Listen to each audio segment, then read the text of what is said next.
દર્શક મિત્રો, હું છું પરમાર અનિશા. તમે જોઈ રહ્યા છો લોક સામના ન્યૂઝ. તો જોઈએ આજના સમાચાર અમરેલીથી અમારા રિપોર્ટર સતીશ રાઠોડ સાથે. અમરેલી જિલ્લાના બાબરા તાલુકાના ચમારડી ગામના આરોગ્ય બસ સેન્ટરના બાંધકામમાં નબળી ગુણવત્તા અને ક્ષતિઓ સામે રાજ્ય સરકાર દ્વારા કડક કાર્યવાહી કરવામાં આવી છે. ગામના સરપંચ દ્વારા પુરાવા સાથે કરવામાં આવેલી ફરિયાદના આધારે આરોગ્ય રાજ્યમંત્રી પ્રફુલ્લ પાનસરિયાના નિર્દેશથી જવાબદાર એન્જિનિયરને શો કોઝ નોટિસ પાઠવવામાં આવી છે.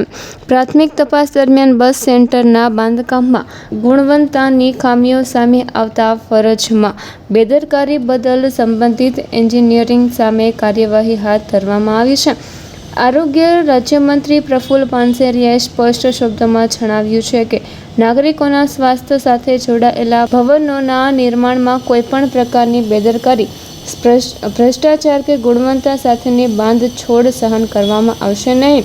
તેમણે જણાવ્યું કે રાજ્ય સરકારના આરોગ્ય ક્ષેત્રના માળખાગત વિકાસ માટે કરોડો રૂપિયાનું રોકાણ કરી રહી છે અને જાહેર નાણાંનો એક રૂપિયો યોગ્ય રીતે વપરાય તે સરકારની સર્વોચ્ચ પ્રાથમિકતા છે.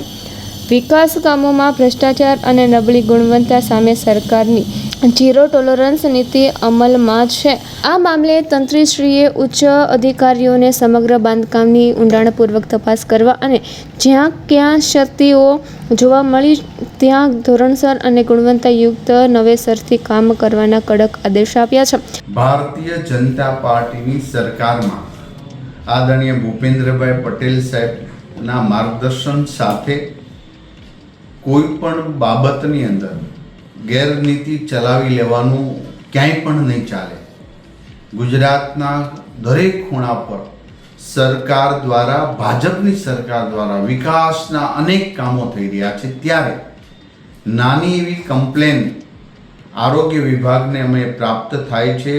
એક સબ સેન્ટર હેલ્થ વિભાગની નાની એવું દવાખાનું બની રહ્યું છે. ત્યારે એ દવાખાનાની અંદર કાલે મને એક મેસેજ મળે છે, મને વિડીયો મોકલાવે છે કે આ કામ એ ગામની અંદર, ચમાડી ગામની અંદર કામ વીક થઈ રહ્યું છે.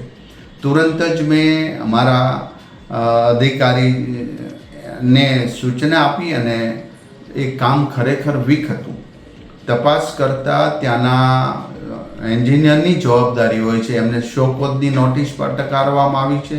જેટલું કામ વીક થઈ રહ્યું છે એનું અત્યારે ડિમોલેશન કામગીરી શરૂ રહે. આ પૂરા ગુજરાતના અમારા ક્ષેત્રની અંદર થઈ રહેલા બાંધકામોમાં શ્રેષ્ઠ ગુણવત્તાયુક્ત કરવા માટેનો આ નિર્ણય છે. હજી પણ અમે જ્યાં પણ નબળું બાંધકામ થતું છે આ જ રીતે ડિમોલેશન કરીને અમે ધ્વસ્ત કરી દઈશું. માટે પૂરા પૈસા ચૂકવવા છતાં જો આવું વીક કામ અમે ચલાવી લેવા માંગતા નથી. માટે આજે એક ચમારડીની જ્યાં જ્યાં કામ ચાલે છે ત્યાં આના પરિણામો સરસ રીતે અમે પ્રાપ્ત કરવા માંગીએ છીએ. માટે વીક કામ કરતા હોય તો હજી સુધરી અને સારું કામ કરવા મળે, નબળો ભાગ દૂર કરવાનો હું કડક સૂચના આપું છું આજે અધિકારી. અને જે જગ્યા પર મને કમ્પ્લેન મળશે ત્યાં વીક બાંધકામ થતું હશે તો જે તે અધિકારીની જવાબદારી રહેશે. આ અધિકારીને અમે શોકોઝની નોટિસ આપી છે, પરંતુ જો હજી વધુ એનું ઇન્વોલ્વમેન્ટ ક્યાં હશે તો સસ્પેન્ડ કરવાના સુધીના એક્શનો અમે લેશું. હાલ બાંધકામ તૂટી રહ્યું છે ત્યારે અમારી ટીમ આખા ગુજરાતની અંદર જ્યાં જ્યાં આવા વીકો કામ ચાલે છે એના ઉપર આ જ રીતે હથોડા ઝીકાશે. તો ફરી મળીશું એક નવા સમાચાર સાથે. ત્યાં સુધી જોતા રહો લોક સામના ન્યૂઝ.